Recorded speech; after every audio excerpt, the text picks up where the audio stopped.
Baik, saat ini adalah modul C1. Jadi kita akan mulai pembahasan untuk fluida berkaitan dengan fluid mechanics. Di segmen pertama kita akan memasuki pendahuluan.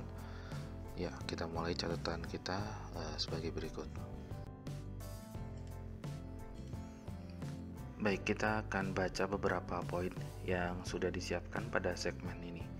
Ya, berkaitan dengan fluid mechanics. Jadi fluid mechanics adalah suatu ilmu dalam bidang yang luas dari suatu aplikasi mekanik yang berkaitan dengan perilaku cairan dan gas baik pada saat diam atau bergerak. Fluid mechanics atau mekanika fluida mencakup berbagai fenomena yang terjadi di alam, baik itu dengan atau tanpa campur tangan manusia. Bisa dalam bidang biologi, dan dalam banyak situasi adalah untuk kasus keteknikan atau situasi yang direkayasa, situasi yang diciptakan, atau sesuatu yang dibuat atau diproduksi. Berikut ini adalah ilustrasi berkaitan dengan beberapa hal yang mungkin berkaitan dengan fluida. Contohnya misalkan studi di bidang hidrotermal, bidang geotermal atau panas bumi, bidang hidrologi, mungkin ada juga berkaitan dengan piping engineering atau pipeline engineering, dan juga berkaitan dengan misalkan bloodline atau aliran darah di bidang kesehatan atau medis. Selanjutnya, jika kita perhatikan overview di sini untuk diagram fluid mechanics, jadi kurang lebih ini fluid bisa kita bagi menjadi dua. Tadi sudah disebutkan ada gas dan cairan atau liquid. Dan selanjutnya mechanics di sini kurang lebih kalau kita buat diagramnya akan ada dua bagian, yaitu berkaitan dengan kondisi yang statik, diam, dan kondisi yang dinamik atau dinamis. Nah, itu saja kalau statik berkaitan dengan sigma F sama dengan 0, dinamik berkaitan dengan sigma F lebih besar dari 0 dan berkaitan dengan aliran. Ya, dari sini aliran bisa saja kita kenal ada istilah laminar atau turbulen, ada istilah viscous atau inviscid, ada istilah aliran yang steady, unsteady, dan juga berkaitan dengan sifat fluida yang compressible atau incompressible. Sedangkan di bagian statik ini berkaitan dengan stabilitas, pressure atau tekanan, dan buoyancy. Nah, tentu saja itu nanti kita akan coba bahas.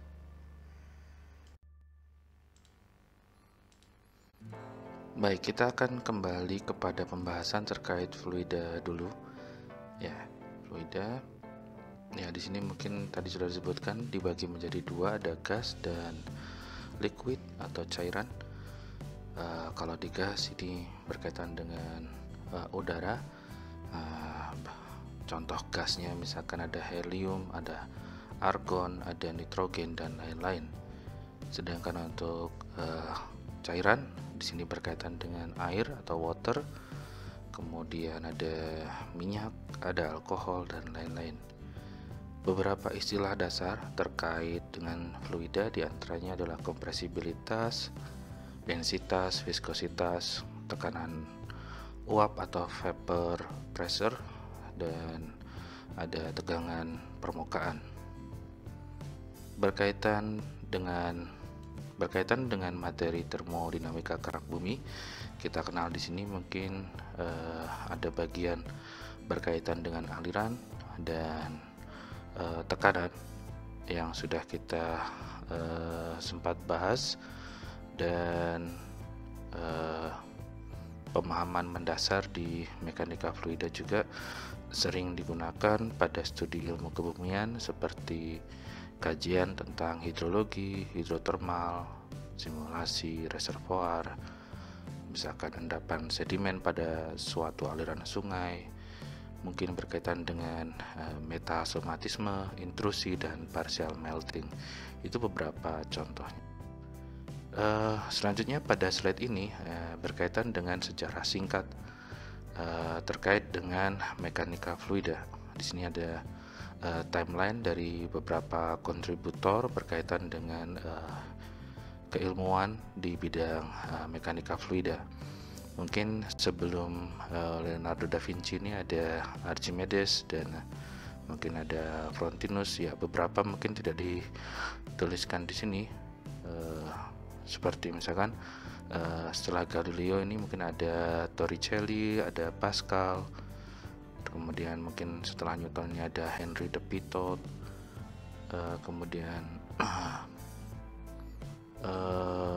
setelah Euler ini ada D'Alembert, ada Cesi, ada Venturi, kemudian setelah Navier ini ada kontribusi dari atau ada peneliti, ada Cauchy, ada Ludwig Hagen, dan nama-nama lain yang belum dicantumkan di sini seperti Darcy, Weisbach, Fraude, Manning, Lord Rayleigh, Strouhal, Edgar Buckingham, Maurice Weber, Moody, Paul Heinrich Blasius, dan lain-lain.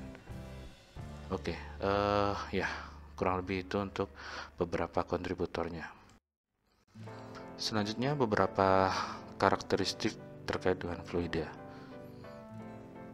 Benda padat atau solid seperti baja dan beton memiliki struktur molekul-molekul dengan spasi yang rapat dengan gaya kohesif yang kuat antar molekul, sehingga membuat benda padat tersebut memiliki bentuk yang terjaga dan tidak mudah terdeformasi.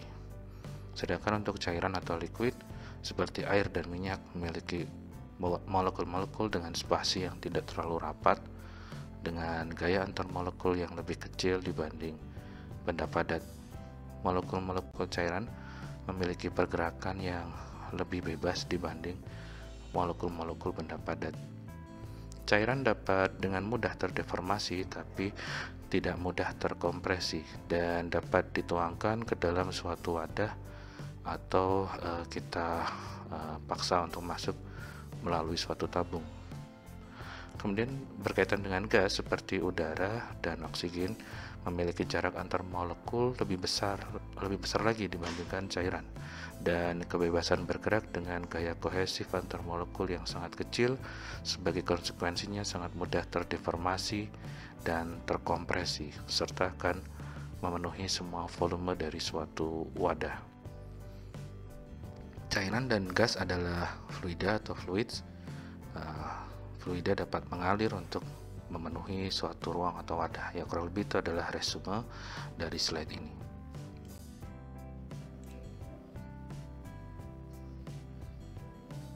Baik, lebih spesifik terkait dengan fluida. Jadi misalkan kita punya fluida di sini, ini akan kita punya ada gaya, suatu gaya F di permukaannya. Jadi kurang lebih itu nanti akan berkaitan dengan suatu deformasi akibat suatu gaya. Baik, kita coba baca catatan yang sudah kita siapkan berikut ini.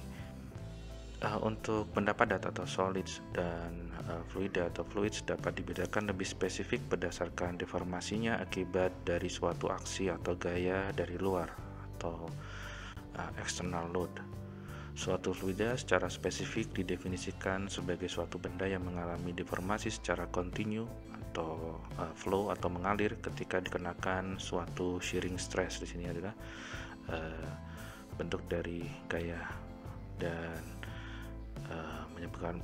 menyebabkan shearing stress. Geser ya berarti ya. Beberapa material seperti bubur, aspal, dempul, pasta gigi tidak mudah diklasifikasikan karena kelakuannya seperti solid jika shearing stress yang bekerja cukup kecil. Namun jika shearing stress melebihi nilai kritis, maka material akan mengalir terkait dengan material tersebut. Studi pada material seperti ini disebut sebagai terkait dengan kondisi aliran atau flow, sangat bergantung pada parameter yang menggambarkan aliran fluida dengan 3 parameter utama adalah sebagai berikut, yaitu ukuran fisik aliran berkaitan dengan dimensi panjang atau length L begitu ya. Kemudian ada kecepatan aliran. Nah, ini berkaitan dengan vektor V velocity, dan juga tekanan berkaitan dengan pressure atau P begitu. Nah, nanti kita akan coba lihat beberapa skala berkaitan dengan aliran fluida, terutama 3 parameter ini untuk ukuran fisik, kemudian berkaitan dengan kecepatan, dan juga berkaitan dengan tekanan. Berikut ini adalah ilustrasi untuk ukuran. Ini dimensinya adalah L atau length, kemudian satuannya biasanya meter terkait dengan aliran fluida. Nah, ini adalah beberapa ilustrasi. Misalkan di sini kita melihat adanya suatu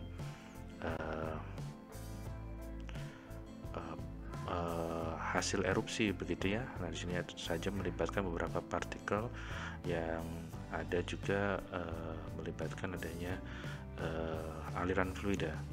Di sini kurang lebih mungkin di sini diilustrasikan contohnya 10 pangkat 4. Kemudian di sini juga ada ilustrasi yang lain, misalkan ukuran dari aliran berkaitan dengan diameter pipa. Nah, kurang lebih ini misalkan 10 pangkat minus 2 meter. Kalau mungkin yang lebih kecil ada contohnya misalkan 10 pangkat minus 5 untuk diameter dari aliran darah dalam tubuh misalkan. Kemudian selanjutnya di parameter selanjutnya itu berkaitan dengan kecepatan, dimensi V, satuan biasanya meter per sekon dari aliran fluida. Nah, beberapa ilustrasi di sini kita coba tunjukkan skalanya, mulai dari yang paling rendah misalkan. Di sini ilustrasinya adalah sedikit lebih besar dari 10 pangkat minus 8 meter per sekon berkaitan dengan continental drift, dan saya coba cari ilustrasi untuk observasi dari kecepatan lempeng. Di sini ada beberapa warna skalanya. Jadi kalau misalkan di sini disebutkan rata-ratanya adalah 5,5 cm per tahun, kita coba konversi.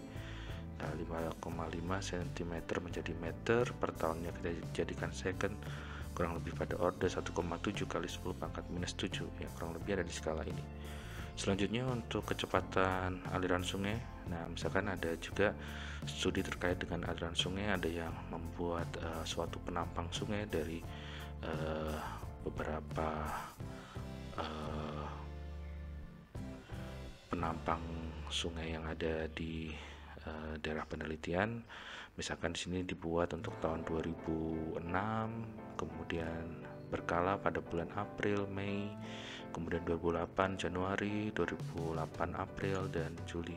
Dari sini kita bisa melihat skala, ada aliran air yang relatif lebih kencang kecepatannya pada bulan-bulan tertentu dan pada bagian tertentu. Jadi tidak mengalir secara homogen. Di sini ada skala warnanya mulai dari 0 atau ya 0 cm per sekon sampai berapa.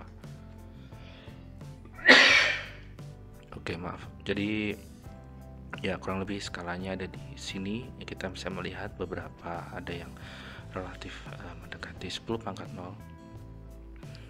Dan ilustrasi berkaitan dengan kecepatan meteor masuk ke dalam suatu atmosfer ya kurang lebih pada kisaran 7,2 kali 10 pangkat 4 meter per sekon. Ya, ini adalah ilustrasinya. Selanjutnya berkaitan dengan tekanan aliran fluida atau dimensi P. Di sini ada beberapa ilustrasi hampir sama seperti tadi. Mungkin ilustrasi untuk tekanan pada suatu roda atau ban mobil. Kemudian ada juga berkaitan dengan fire hydrant. Tekanan di sini menunjukkan untuk tekanan yang tersimpan sebelum ini dibuka. Kemudian tekanan kurang lebih pada kedalaman palung suatu samudra begitu ya. Di sini terdapat ada level-level kedalaman untuk samudra dan juga tingkatan atau level tekanan. Kurang lebih semakin ke bawah akan berkaitan dengan tekanan yang semakin meningkat. Baik, demikian untuk pembahasan di segmen ini. Terima kasih dan semoga bermanfaat.